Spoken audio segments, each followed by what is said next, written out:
राधे राधे दोस्तों, अधिक मास पुरुषोत्तम मास कथा का अध्याय दूसरा आज हम लोग सुनेंगे।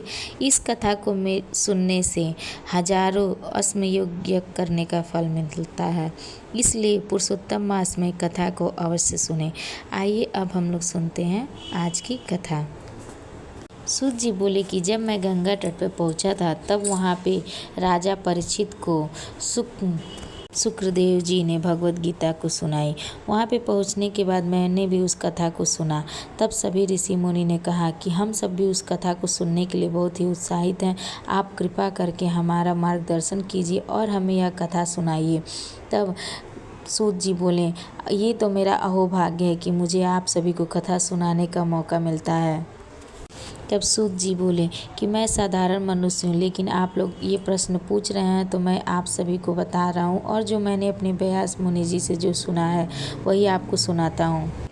सूत जी ने एक पुराना प्रसंग सुनाया जिसमें उन्होंने बताया कि एक बार देवर्षि नारद बद्रीनाथ में नर नारायण आश्रम के पास पहुँचे और वह आश्रम बहुत ही पवित्र और दिव्य था। वहाँ पे अनेक प्रकार के देवी देवताओं के मंदिर थी और वह आश्रम चारों तरफ से हरे भरे वृक्षों से भरा हुआ था और सभी वृक्षों पे बहुत ही तरह तरह के फल लदे हुए थे। पवित्र गंगा और अलकनंदा गंगा वहाँ की शोभा को और भी बढ़ा रहे थे।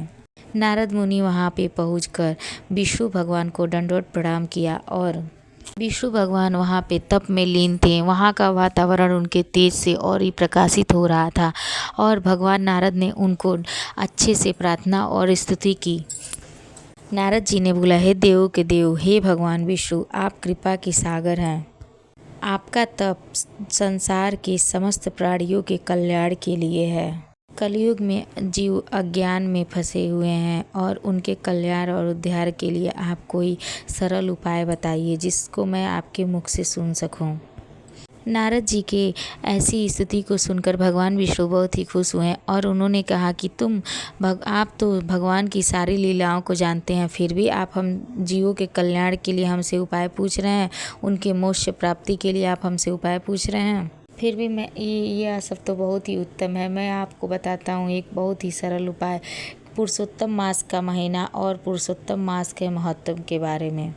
यह मास अत्यंत ही पवित्र है और इसका स्वयं भगवान विष्णु स्वामी है इस मास के। इस माह में जो भी भक्त श्रद्धा और भक्ति से जो भी दान तप और व्रत करता है उसको भगवान उससे बहुत ही प्रसन्न होते हैं और उसके सभी कष्टों से उसको मुक्त कर देते हैं।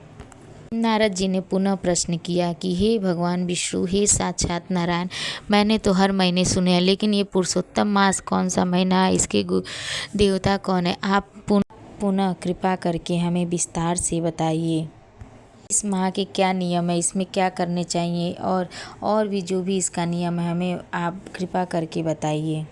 नारद जी ने कहा, हे प्रभु, इस संसार में बहुत से जीव दुखी हैं, रोगी हैं, दरिद्र हैं, संतानहीन हैं।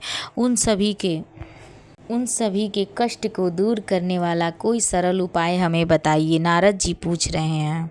सूत जी कहते हैं कि नारद के करुणा भरे वचनों को सुनकर नारायण जी गंभीर और शांत स्वर में कथा को कहने लगते हैं जिससे समस्त संसार का कल्याण हो सके। बोलिए प्रेम से श्री राधे राधे। आगे का आप लोग हमारे अध्याय को जानने के लिए सुनने के लिए प्लीज़ हमारे चैनल को सब्सक्राइब करें। स्टोरी पसंद आई हो तो शेयर करें। Thank you. राधे राधे।